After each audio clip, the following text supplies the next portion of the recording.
When you are a kid in a disadvantaged area, being part of a sports team provides you with goals, it provides you with a sense of community, it provides you with lifelong friends, and it ensures that you get your adequate exercise requirements. When you make being a part of that team free for that kid by providing literally just a $50 membership subsidy for them, that is when you change that child's life. That is when you provide a massive benefit to their community for such a small cost. This is the most direct way in which you can invest in these communities and help the people in them.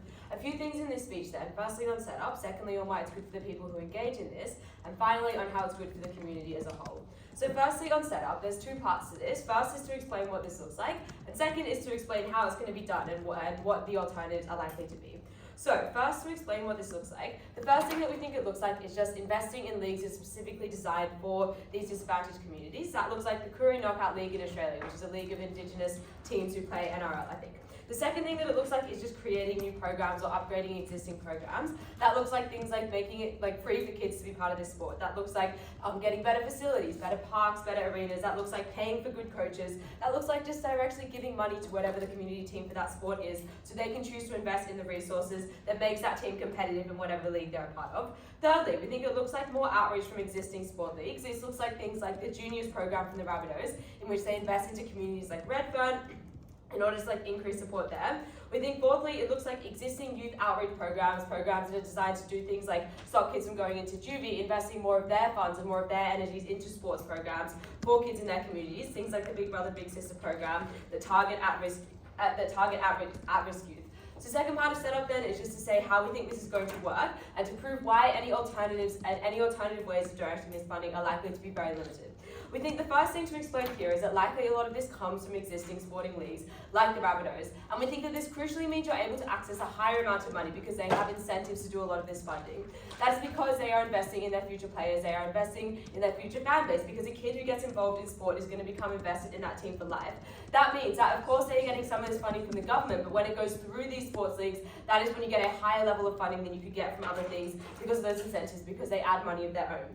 Secondly, we think that you have a unique level of political capital and political will for sports versus other welfare programs. That is because you often get a lot of opposition when you try and introduce welfare programs, because people see it as giving people a free handout. They feel like their taxpayer money is being wasted. Whereas on the comparative, people care a lot about sport, people are really invested in sport, and they see this as less of a free handout and more something that they would support and get behind. So it is just far easier to be able to provide funding to these communities.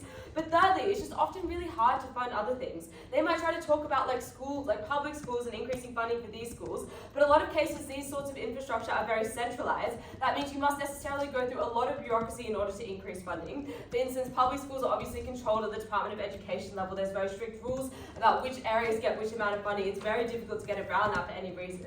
And we think thirdly, it's just far cheaper. That is because the sport, all you have to do is hire people, get a few more resources, etc. You're just funding existing programs. That is far more easy than do things like directly building new infrastructure.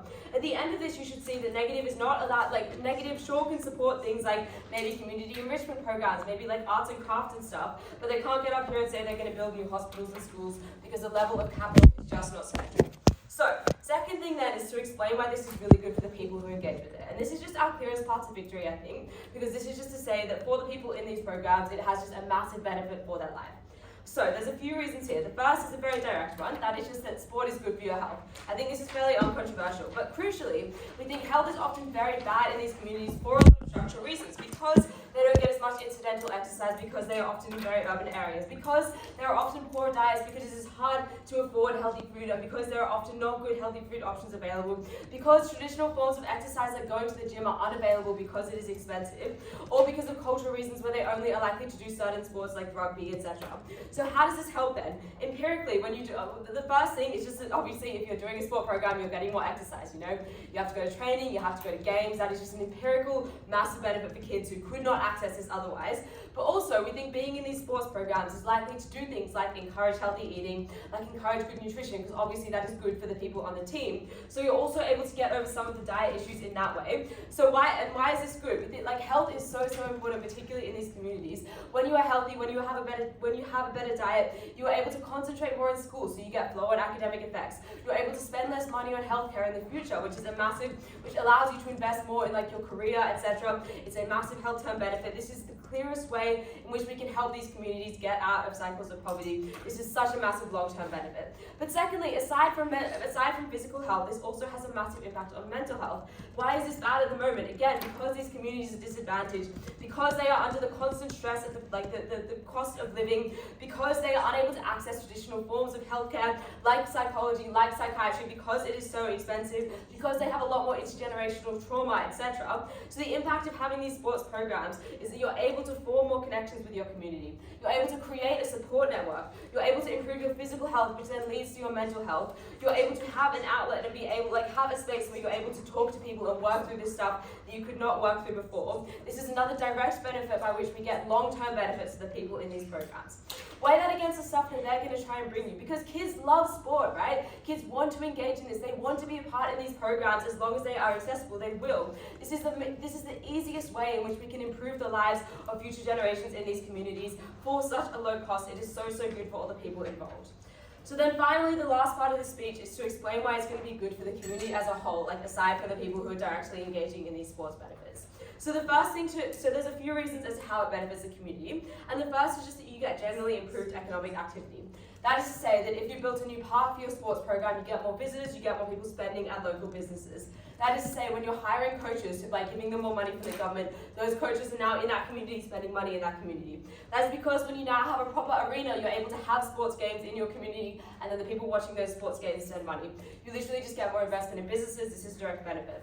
Secondly, you get more investment over time because a lot of the times these programs and these communities produce people who are often stars. See places like the Banlieue in Paris, which is the area of community housing where a lot of the famous soccer stars come from. When you produce people like this, they are able to then go back and invest in their community again. They are able to improve, help their community in the long run. But thirdly, we think you're also just able to reduce crime, because a lot of the times the kind of crimes that really hurt these communities are the petty crimes committed by young men. These are the sorts of crimes that people do because they don't have anything else to put their time and energy into because they're bored. But crucially, it's because these young men often really want a sense of community, and when they don't have an alternative, that is when they create gangs. That is when gang violence starts happening. When you give them this alternative that they can go to, they are less likely to do things like that, and that is because they often don't have connections to traditional institutions that might help them because of things like intergenerational trauma. When these people participate in sport, they now are held accountable by the people in that sports team. They now have lifelong friends and support networks who can help them through when they're struggling, so they don't have to turn to things like that. They now have goals that they can achieve that gives them something to do with their time, and you get less crime, which is a massive benefit for these communities, because that is how those communities keep on getting stuck. But fourthly and finally, even in the absence of all of this happening, you just get more investment in that community, because instead of that community being seen as a place that's really, I don't know, like derelict or whatever, now they're seen as a community who's organized, who's investing in this thing, who's got this productive sports team, who has less crime going on. That means in the long term you get more investment because people see that as a functioning community, and businesses are more likely to build themselves there. That means in the long term you get targeted by less bad government policies. The impact of this was so massive for these communities. This is such a good way to help these communities, so proud of them.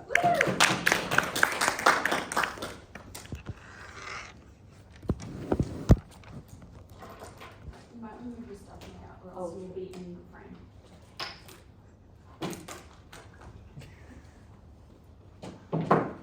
Maybe yours. Yep, all good.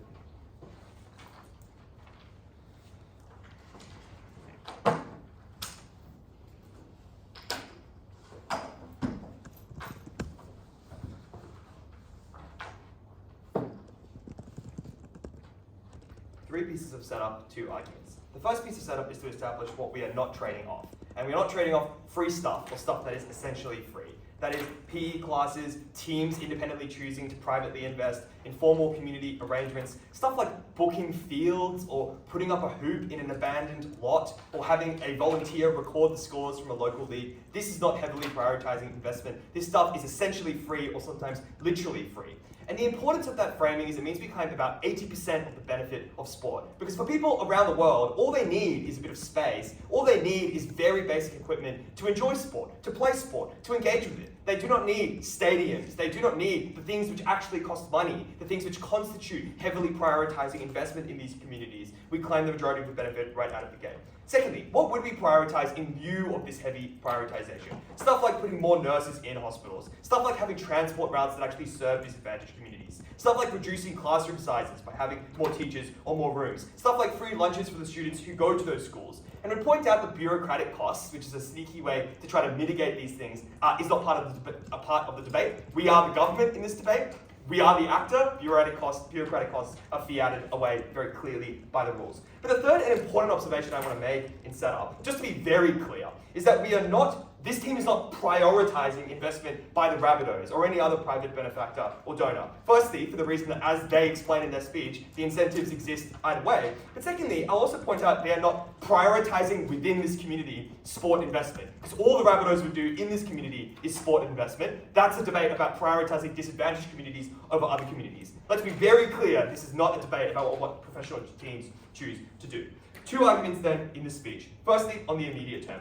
And the framing I want to offer at the start of the speech is it's crucial to find the best use of each, like the marginal use of each piece of money. That is, even if this team is like, the actual amount of money we have to play with is very low, you can't build a whole new hospital with the amount of money we have available. Our benefits are still important. This is firstly for the reason that the net amount of investment these communities tend to receive is fairly difficult to come by. These groups tend to be politically disempowered. But thirdly, I point out that these guys, if they want to run that route, risk running into tension with their own case. Because the very benefits they describe in the third argument of their first speaker's speech rely on spending a lot of money, like building academies and stadiums to attract professional teams and reduce things like crime, all expensive things. So on the question of money, which I think might become a tricky part of this team's case, it shouldn't present an issue for the benefits that we want to achieve.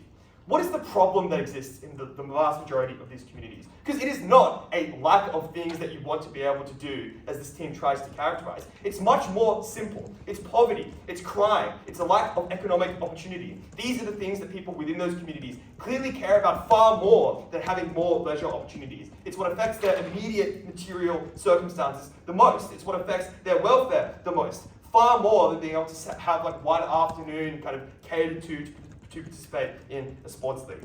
And notably, we would claim that the investment we're able to offer to assist in the plight of those causes by just putting more money into the school system or the health system is pretty substantial.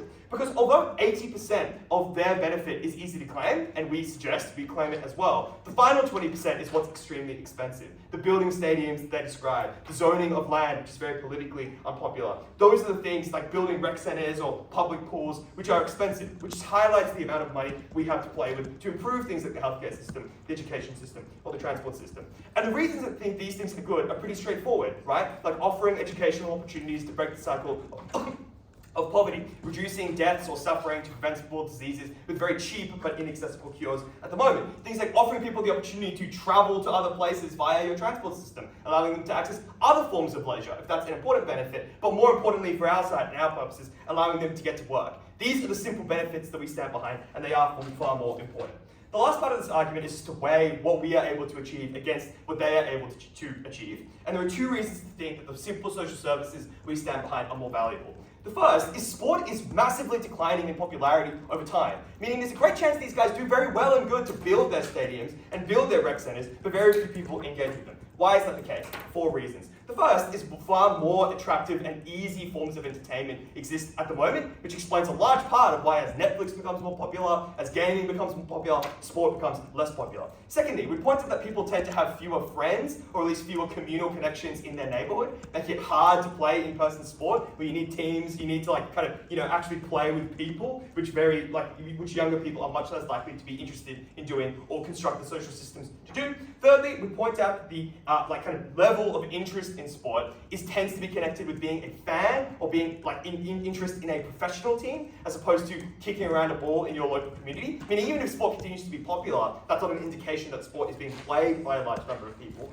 And finally, we point out that trends in parenting are directing students and young people away from participation in sport. That is, parents tend to be less happy with just sending their child out unsupervised and don't have the time to supervise them while they're playing. That is, there's a more academic focus among many parents, which makes it less likely that they care about these things or engage with them. And the final thing I want to point out in weighing is that people who are most likely to use the systems that these people build are likely to be the people who are already playing sport. That is, people who play street ball now might have a gym to play it in. But by comparison, any increase in the capacity of the healthcare system, any increase in the capacity of the education system is additional people served. in a way which is much more marginally valuable than what this team can achieve.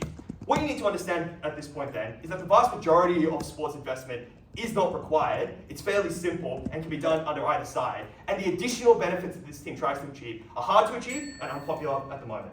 The second argument in this speech will be about the long run, and if we can prove that long run investment via our strategy is a more effective way to boost these communities, then firstly, that would just bring more points on the board for us, obviously, but it also means that our funding is more likely to compound in the long term. So even if you don't believe that our funding is more valuable right away, it's likely to be greater in sum kind of down the line. And that is for 5 reasons. The first reason is that the outcomes that this site wants to achieve are very hard to quantify and report back to the government. That is, it's very difficult to show like a net increase in happiness in a community. It's very difficult to show a utilization rate for leisure. Whereas by comparison, more kids in schools, higher standardized test scores, more people being served by hospitals are much easier to demonstrate the value of and continue to receive funding in an environment where funding is scant. Secondly, we point out that casual sport does not compound very much in terms of value. That is, as they sneakily mention but then ignore, most of the nutritional problems in these communities are about eating, not about like exercising. The vast majority of people still have to do PE or walk to work or walk to school, and it's nutrition which is the problem,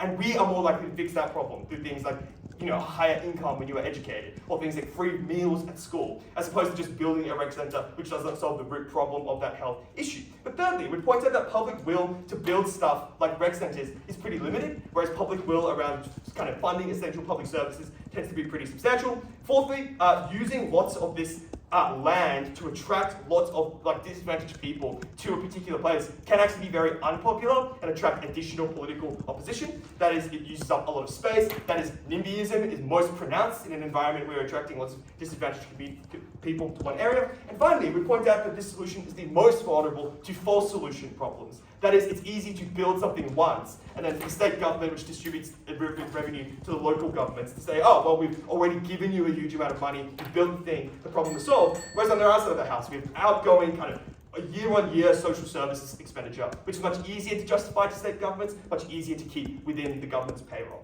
For those reasons, do not stand behind building rec centres or putting up basketball hoops, stuff we can either do or which are unimportant. Stand behind helping people in the way they want to be helped. Proud to work.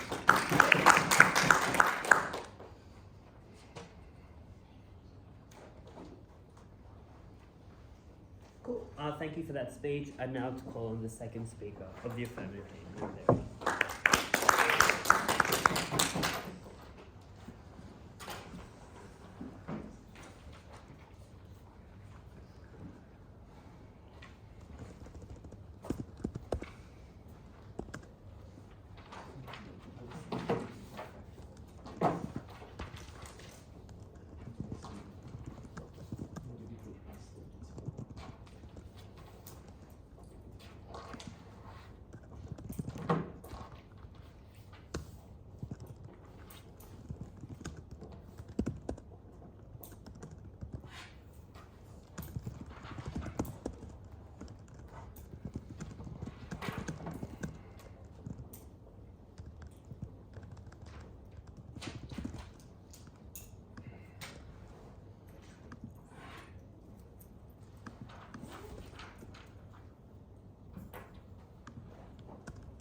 If you're an Indigenous youth in this country, the likelihood that you have a metabolic disorder or at this point outright type 1 and type 2 diabetes is really high.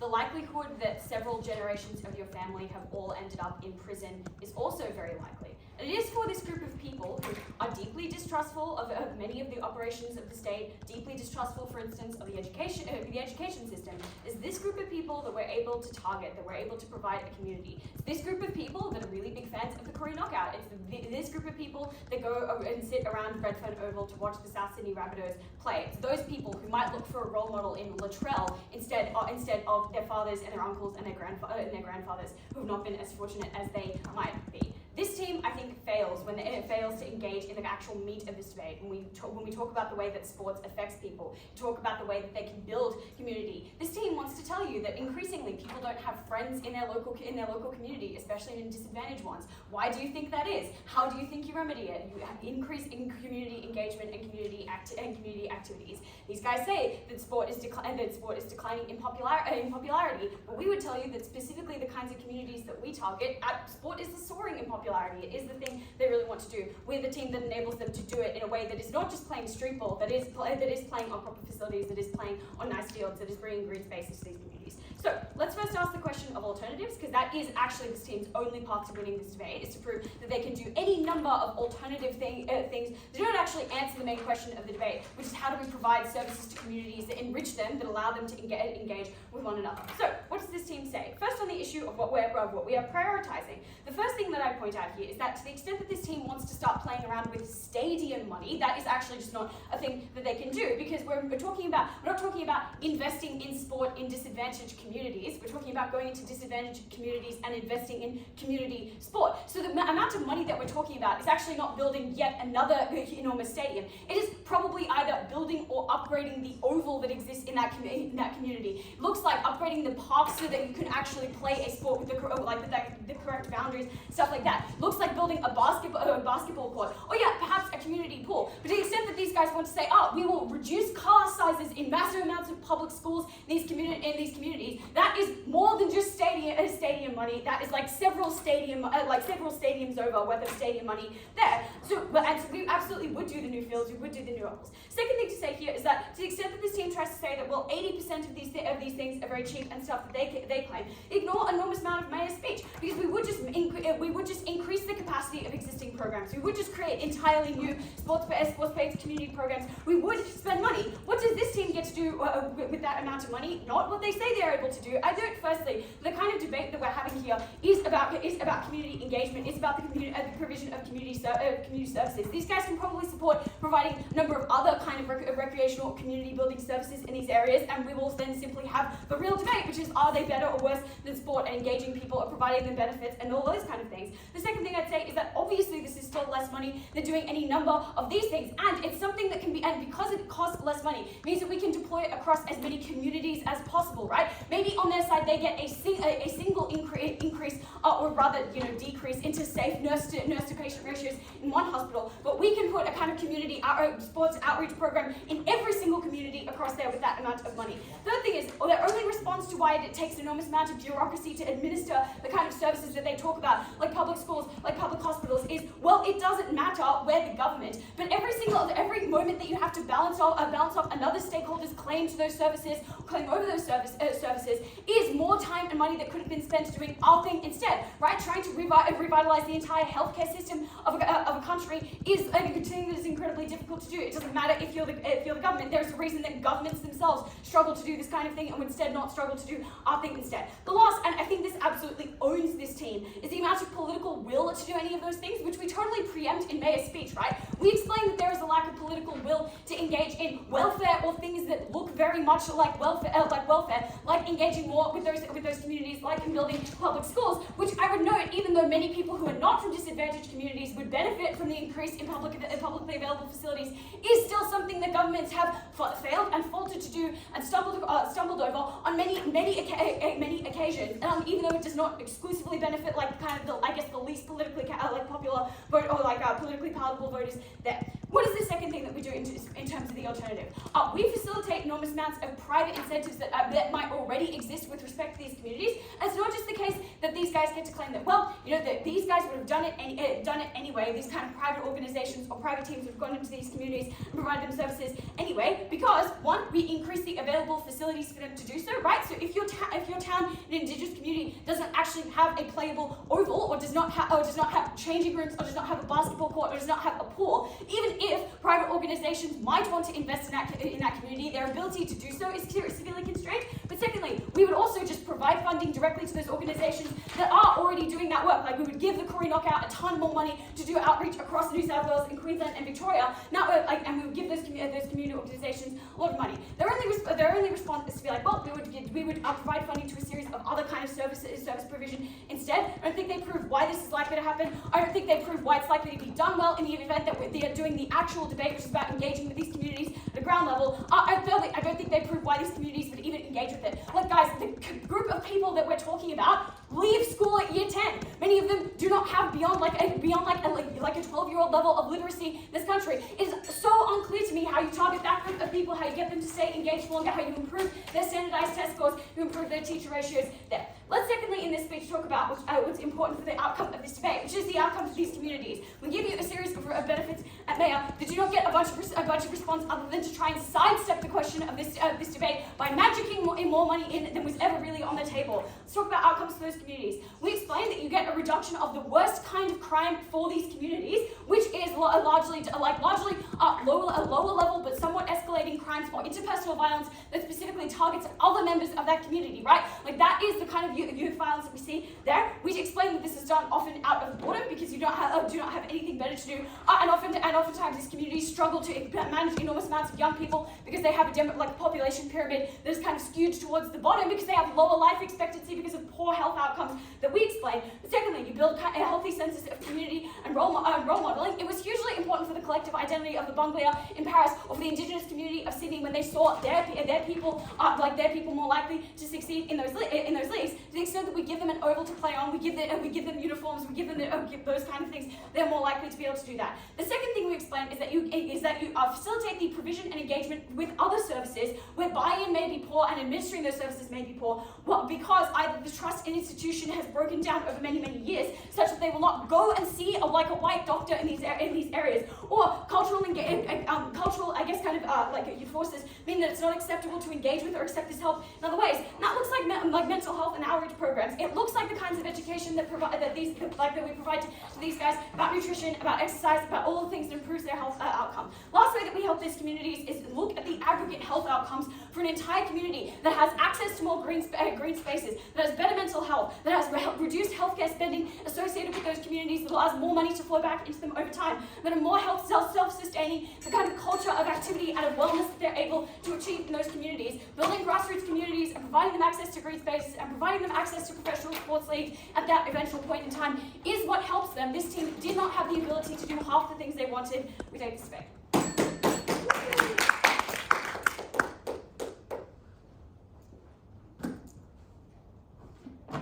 Cool. Thank you very much for that speech. And now to call on the second speaker of the negative team to continue their case.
Let's be very clear, this debate is about heavy prioritisation of government funds. That is not about setting up Excel spreadsheets for planning games or facilitating sign-ups in your local area.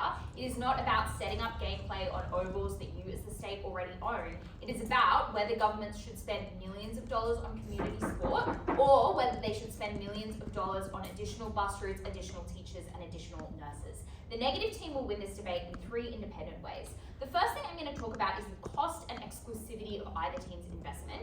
Secondly, why their investment is not valuable. And thirdly, that their investment, even if it is valuable, goes to waste because people don't use it. Firstly, on cost. We explained very clearly at Daniel that most sport, which both the average person and the most disprivileged person plays, is cheap, free, privately funded, or already provided by schools. It does not require millions of dollars of additional investment. And in response to second affirmative, I note that many of the things they describe do cost no money. It does not cost money to get additional people turning out to ovals, or it costs very little money, far less than they have to prioritise given the words of the topic. By contrast, their investments are expensive. It's things like new rec centres and infrastructure. It's things like funding very expensive coaches in professional leagues, for instance, who they say will do outreach, which is probably pretty expensive. It's things like getting leagues and areas linked up so they can play against one another, which is very expensive because you have to get buy-in from a whole range of different communities, including things they describe like upgrading ovals. That literally does cost millions of dollars, and we would prefer to spend that even on, a number of teachers or nurses' salaries. Our analysis, or our alternative by contrast, is things that are very popular, like nurses and teachers, benefits that compound, like healthcare or education, things that are not infrastructure but individual people's salaries, things that it's easier to justify to the government to get again in the additional year. And note that we can be pretty modest here, right? Like, even if we only add in 10 new nurses in a particular community or an additional 1 or 2 bus routes, that still allows people to get vaccinated more quickly than they would otherwise, allows them to access school or access employment where we wouldn't otherwise. If we reduce class sizes in a community from 30 kids to 25 kids, that has a meaningful effect on the educational outcomes those kids engage with. Do not let these guys run away with the debate and say that those things are minimal. They're easy interventions to do, but they're interventions that compound in terms of people's healthcare and educational quality. Their main response is simply to strawman us by saying, well, sometimes these communities don't like these bad interventions. If you have a community that, for instance, doesn't want a new bus route, we won't put in a new bus route. It is unclear why we have to do the least targeted, least useful form of intervention. But secondly, I reject their characterization. Almost every community values education, values seeing a doctor. It is entirely unproven by them that people have so much distrust of government institutions that they are not going to see a doctor if they think that would benefit their health. The second thing, though, we bring here is you just lose funding over the long term. And this is useful for us in 2 ways. Number one, because even if you're unsure about the value of an additional nurse fee, an additional soccer field, they just have less money for their specific investment because people want to fund it less. But secondly, the whole pie shrinks for any kind of investment in these communities because the money you're spending on them is seen as less useful. We think it's smeared by the sense that this investment as a whole is frivolous.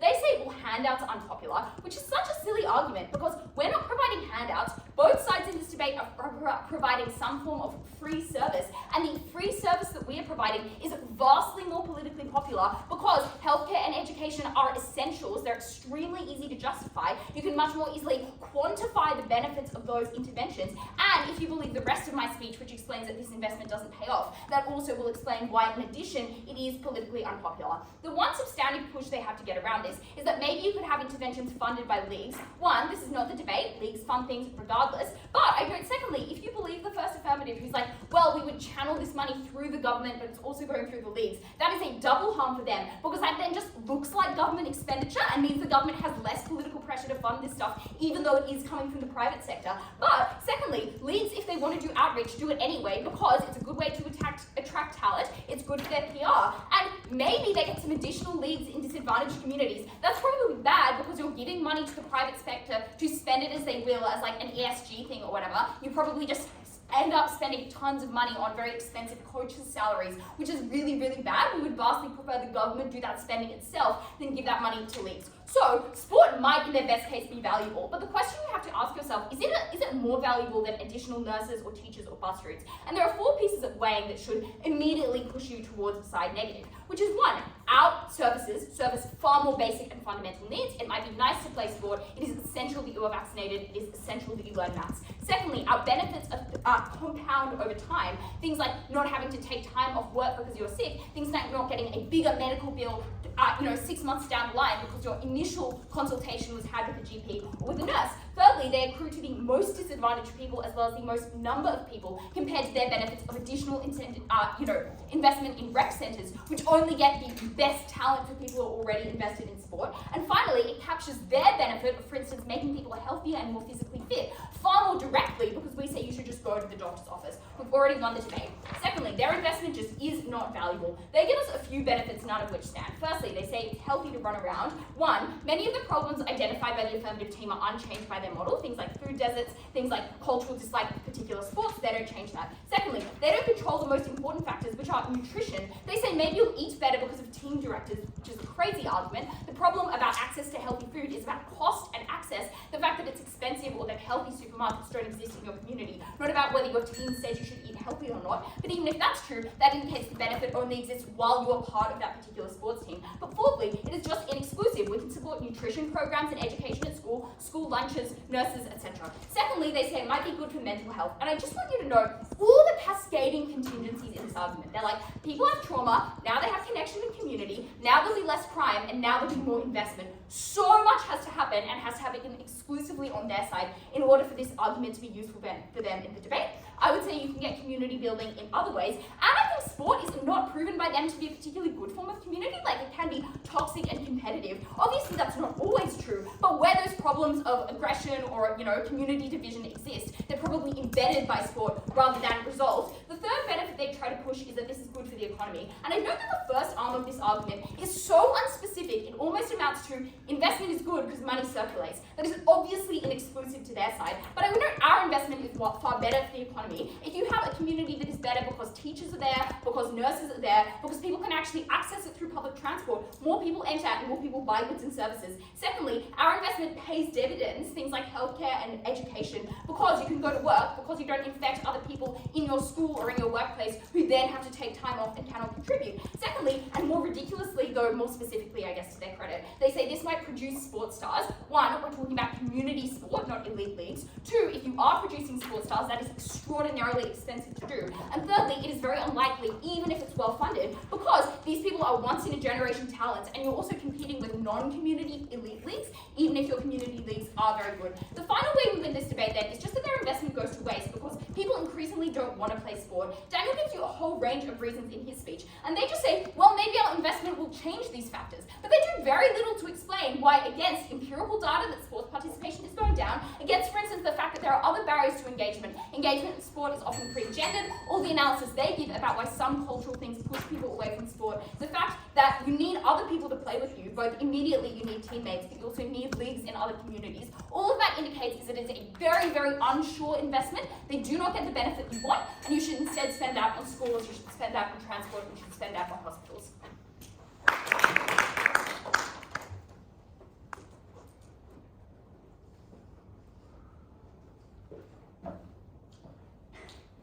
Alrighty, thank you for that speech. I'd now like to call on the third affirmative to conclude the substantive part of their case.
Panel, if the reason that you're leaning towards side negative at the moment is that, and why side negative might be leaning to side negative at the moment, is that they think that per unit of effort, a nurse is more useful than a recreation hall, then give them this debate. Because yes, obviously it is true that a nurse right now in the immediate term is probably going to be, pretty good for that community. But that was not the contention that we brought to you in this debate, and that was not the reason that we won.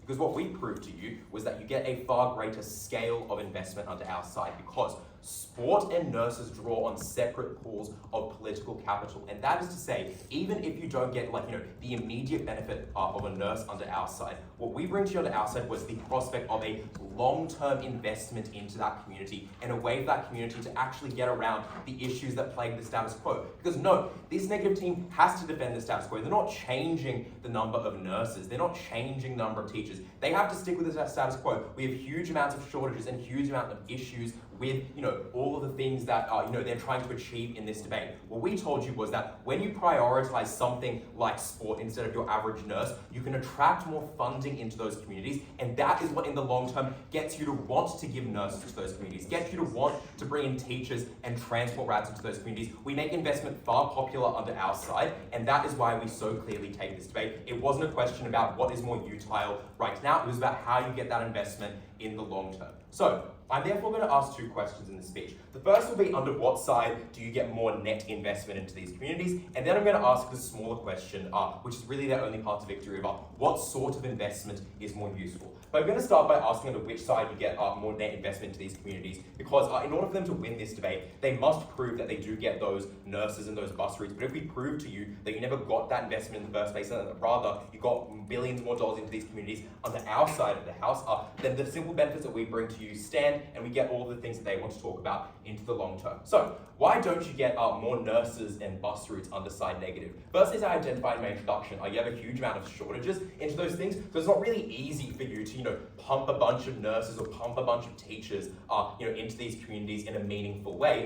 However, what you don't have a shortage of? Timber and metal to build all the things that we need under our side. I think the second and more compelling reason that you get more investment into the communities under our side is because we explained to you that community sport draws upon a separate pool of political capital to other forms of investment, because as they identify themselves, these communities are often ones that are politically disadvantaged, right? They have a poor perception from the rest of society because they think they're lazy, they're reliant on the state, they don't want to fix their own problems. So they don't want to give them free shit to help them out of their own issues, right? They don't want to give them, the bus routes that they want, the nurses that they want, because that is not the sort of thing that is appealing to people.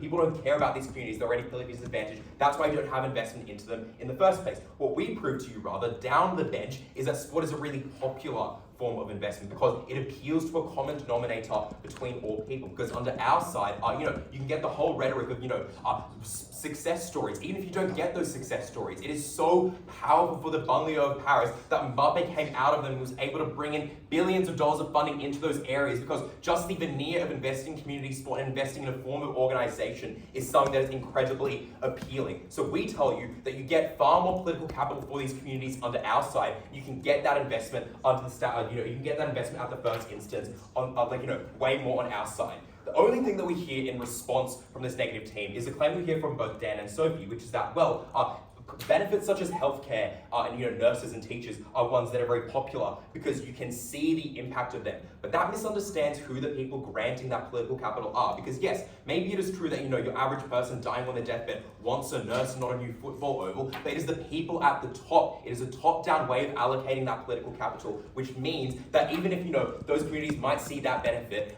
straight away, that is not something that actually means that they get more political capital into those things. Under our side, you get way more political capital because the people at the top are more appealed to by the prospect of giving money for community sports under our side. So the impact of this is that it's really easy to get a lot of investment into community sport under our side, but it's really hard to get other forms of investment. So you're way more likely to attract a high amount of investment under side affirmative into these communities, and that then has the flow and benefits that we explained to you in Connor and May's speeches of eventually getting net investment to those communities, to go up. We get more investment because we don't because it is cheaper and it's way more politically popular to get that investment. What are the responses that we hear to our big claim here, our debate-winning claim from side negative? The first is to say is that they try to co-opt our benefits. They try to say, you can already do things like get PE classes and put up basketball hoops. So, negative team can claim like 80% of team affirmatives benefit. But firstly, this is obviously just untrue because, maybe you can like pick one example. We also gave you like 10 others to suggest that, we actually do get unique things that aren't already provided for free in the status quo. A rec center is not provided for status quo.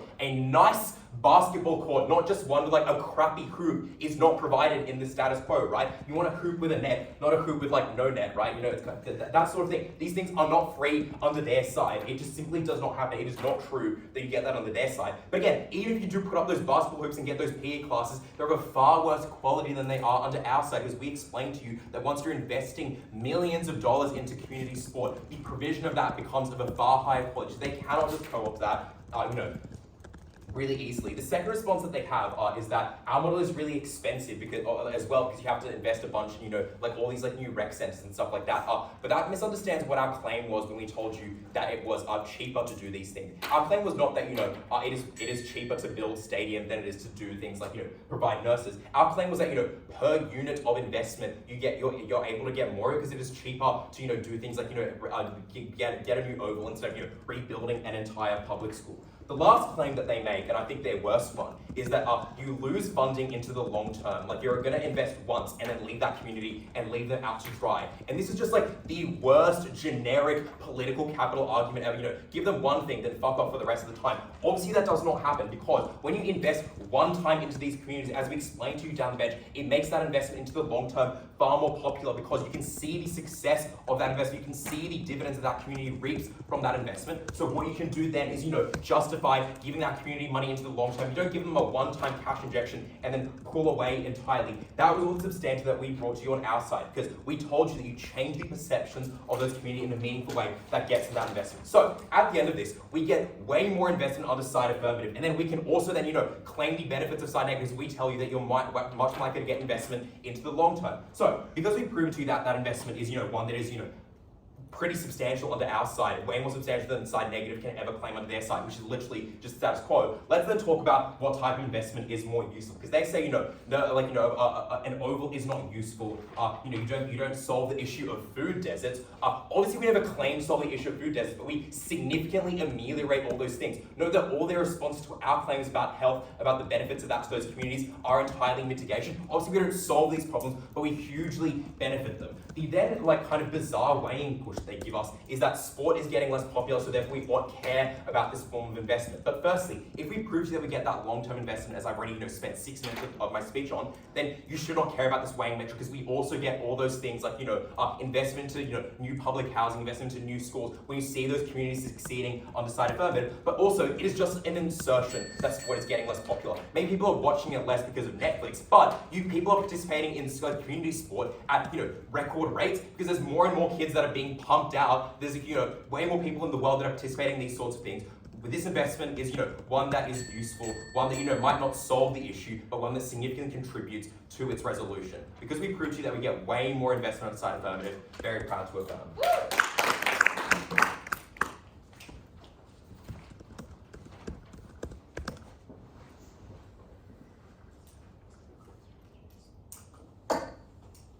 Cool. Thank you very much for that speech. And now to call on the third speaker, the negative team, whenever they're ready.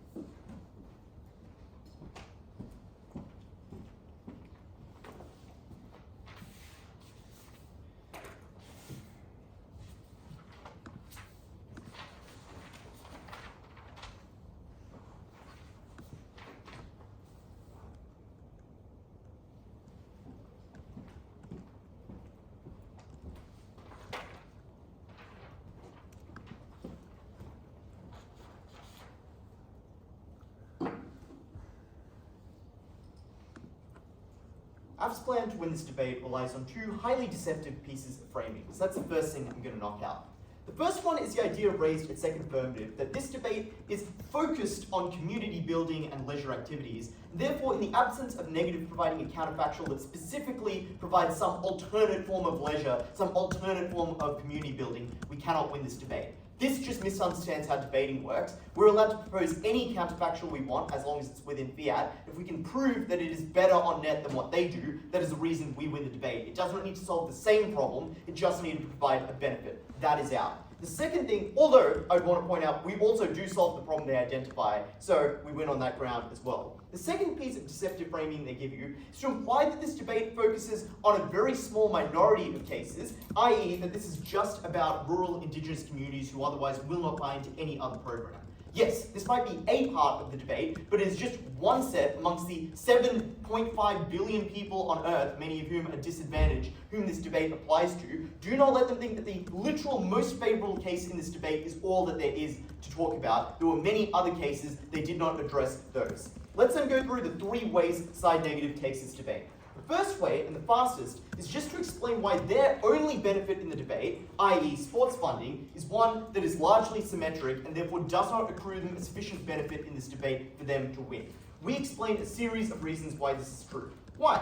Firstly, we explain the vast majority of sport can be provided for free or near free, and therefore is either something that occurs on both sides because it's free, or because it's near free, even a deprioritized form of community sport funding, which is obviously what would occur on our side, would still be sufficient to provide those things. We explained to you, for example, that friends can just get together and play football at the park. You can just put down some jumpers to be the goalposts. Like, I don't know about your childhoods, this is what happened in mine. Secondly, though, we explained to you that already sports are provided in a number of other ways in the status quo. For example, schools tend to have facilities that this team talks about, like ovals, like various places you can play cricket, or pitches, or courts, or basketball hoops, etc. Secondly, that PE is a mandatory part of the curriculum and provided to nearly every kid in the vast majority of contexts. Thirdly, we explained to you that communities often just set up their own leagues and that there often aren't substantial participation fees because they're volunteer-run organizations, because various parents help out in the coaching and the refereeing and organization of those various things, so they could also occur on our side. Fourthly, that there's a variety of forms of private funding from non-governmental organizations, from charities, from professional sports leagues. Their only response to this is to say, well, no, all of those other sources of funding need government funding initially to piggyback off, because in the absence of that, it doesn't work. Because if there's no oval, how could you possibly run the league? We explained firstly, most places probably have ovals because they're a basic amenity, because most councils tend to provide some form of park or sports fields, even with a deprioritized form of funding. And also, just that like most schools come with them, and there's probably a school nearby you whose oval you can co-opt. But secondly, there's no explanation as to why the private funding couldn't do that initial step. Why couldn't an NGO build an oval? Why couldn't an NGO set up a field? Those things don't seem particularly difficult. They themselves tell you those things are pretty easy to do. It's the basis of their case. The government does this cheap investment, and then the private money comes flooding in. Why couldn't the private money also do the cheap initial investment? No explanation from them. So we explain as a result, obviously they could perhaps get more investment, perhaps do more things, but the idea that the debate is a binary where in the absence of any sufficient government investment, private investment doesn't come in is wrong. They just get a bit more government investment. They need to explain to you why the value of that additional investment is high. And they don't do that, because we explained to you that obviously spending more money means you get more stuff, but there's very heavy diminishing marginal returns when it comes to sport funding, because the benefit of having like the slightly better facilities, the benefit of having slightly more money is very limited. On both sides, people get out. On both sides, people get exercise. On both sides, people get the mental health benefits. On both sides, people get the community building. They just get slightly better iterations of those things. Maybe it's slightly more fun. They don't do enough work to explain why those things are worthwhile on their side, which is exactly why the benefit they provide here is insufficient for them to win the debate, because we are largely able to claim it. But secondly, we win the debate by just explaining that the alternative use of the funds is so much more valuable, it outweighs everything that they're able to provide. And I would note here that the things we suggest aren't deeply expensive. Things like, for example, setting up a new bus route, providing free lunches in schools, providing more nurses or teachers, or building basic pieces of infrastructure, which are very comparable to the kinds of things that they want to do. particularly when, for example, note the discontinuity between first affirmative and the rest of their case. First affirmative tells you, for example, we'd build stadiums, we would have the best coaches in these leagues, we would have the best equipment, literally quotes from 1A to, oh, well, you know, maybe we'd give $1.50 to someone to set up some sort of program. Like, clearly, the way they envisioned the case at the start was very substantial investment, but even if you don't believe that that is the case, that obviously means that you should believe that the benefits this team can claim also go down if the amount of money they claim that they'd be spending also goes down there. Secondly, no, Branko literally concedes that obviously we have a better use of money on our side. They just then come up with a series of nitpicks to suggest that it won't actively happen or that it won't be accessed by a variety of people. Defeating those claims, therefore, concedes on their own ground that we must win the debate a second time. What are those nitpicks? Firstly, they say, well, even if it's cheap to do various little things on our side, or even if it's nearly free, we can just do more of them. We explain to you, like, yes, if it's cheap, you can, like, both sides can do more of them. Like, if it's very cheap or very free, it's unclear where the costs are adding up. Even a deprioritized version could probably do a lot of those things. No real explanation. But secondly, we explain that it's probably more low-hanging fruit on our side than on their side. Because if you believe, for example, that governments provide some basic level of services, that people can probably play a lot of sport on their own, then there's not much reason to believe that a small amount of money can do a lot of good or do a lot to change the way sport is played. But you should believe, for example, that there are lots of other kinds of poverty alleviation efforts, like free school lunches, that could do a lot of good for very little money. So you want to prioritize our side there. Secondly, they say, well, there's lots of bureaucracy in the way, so you never actually get any of your things done. We explained to you firstly that since this is a policy debate, we can just fiat things and be done. It's unclear why that bureaucracy would be a particular hurdle. Secondly, we suggest they rate the amount of bureaucracy that does exist. Like, hiring an additional teacher at a school is not that bureaucratic a process. Hiring an additional nurse doesn't require like 7 layers of red tape to go through. These are things that occur on a daily basis at organizations. Governments understand those things need to occur. But thirdly, they don't explain why there isn't bureaucracy on their side. Why does the Department of Sport put up barriers? Why aren't they grant approval to do their programs? Why aren't there funding requirements to do their programs? No explanation of that. Finally, their big Hail Mary is to say, well, there's no political capital because people really like sport, but they hate the idea of poor people having shit. Firstly, no there's not. There's no political capital to build rec centers in 4 areas. That sounds like the most frivolous, stupid program of all time. You're never selling that to voters. Far easier to say a rural community needs a hospital so that they don't die than to say they need a rec center so that they can play some fancier sports. That was such a silly idea from their side. They lastly say, well, many communities don't buy in because they distrust authority, so we need the sports stuff to get any of the other stuff. Firstly, no explanation as to why they buy into the sports stuff if it's also the government that is seen as predominantly running it. Secondly, on our side, you could have NGOs or other organizations lead educational or health-based efforts if that were more likely to be effective. But thirdly, as we point out, the vast majority of communities do not have this particular problem. It was a marginal case. So, at the end of this, weigh up what we provide you to intuitive benefits that are clearly cheap, that are clearly very efficacious, and this team themselves conceded, and we additionally give you 5 pieces of weighing here about the declining popularity of sport, about the benefits that accrue being most likely to occur to the best players who otherwise have opportunities, about the fact that we have greater impact per dollars, and most importantly, about the analytical gaps in their case here, because they say they'll solve trauma and obesity, no explanation as to why those things occur. They say communities come back together and there's uptake on their side, no explanation as to why more people play sport just because you build the rec center. They also fail on the issue of long-run funding to give you unchallenged analysis. Incredibly proud to negate.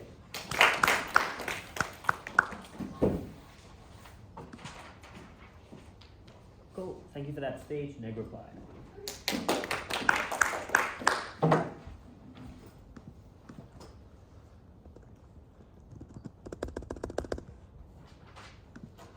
I will explain that we get more stuff, we get better stuff, and we get stuff which is more well-suited to the environment that this debate occurs in. Why do we get more stuff? The opposition's only claim about political will was to say people like sport, and people at the top of state departments like sport, that they take pride in their local heroes.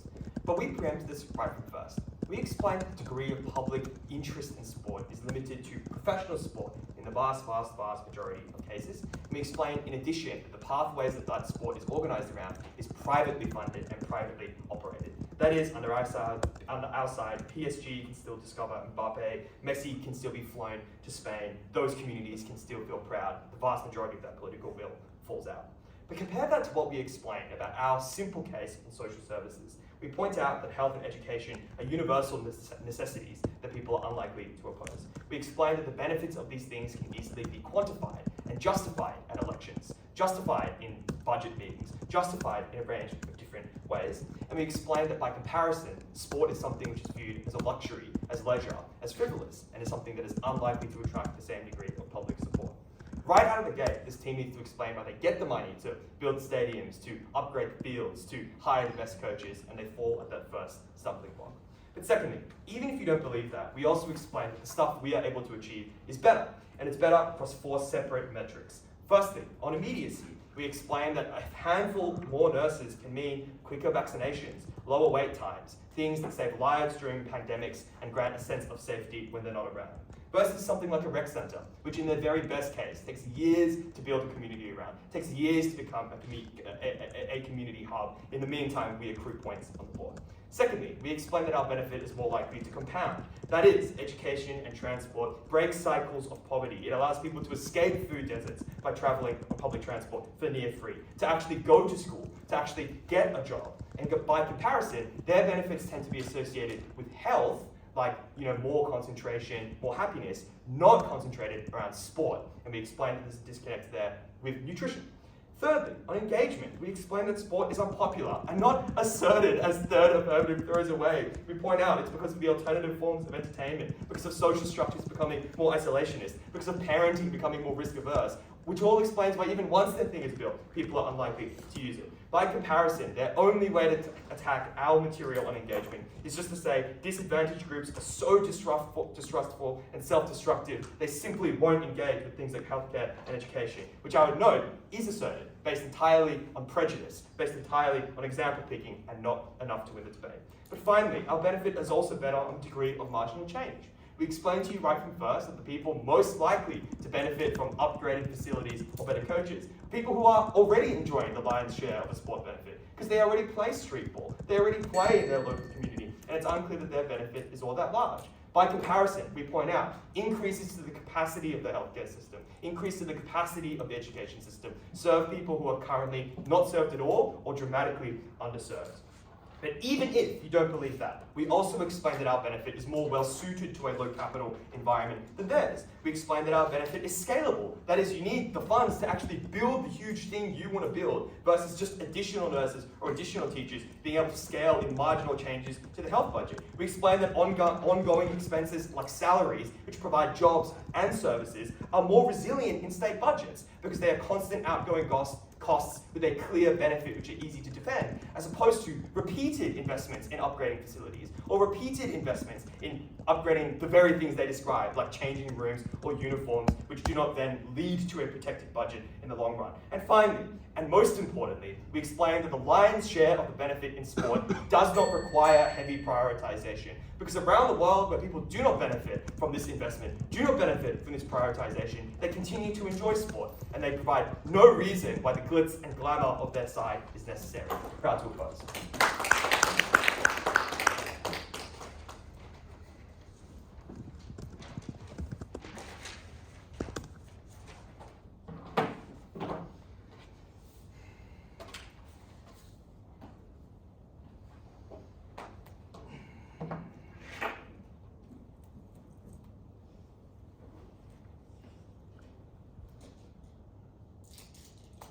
I'm going to do 2 things in this reply. The first thing I'll do is ask the question of where this debate takes place, which is the first way that side affirmative wins the debate, is that we do the debate. And then the second thing I'll do is I'll explain once again the benefits that we bring to into communities through this kind of heavy prioritization investment. Let's first ask the question of where the debate takes place.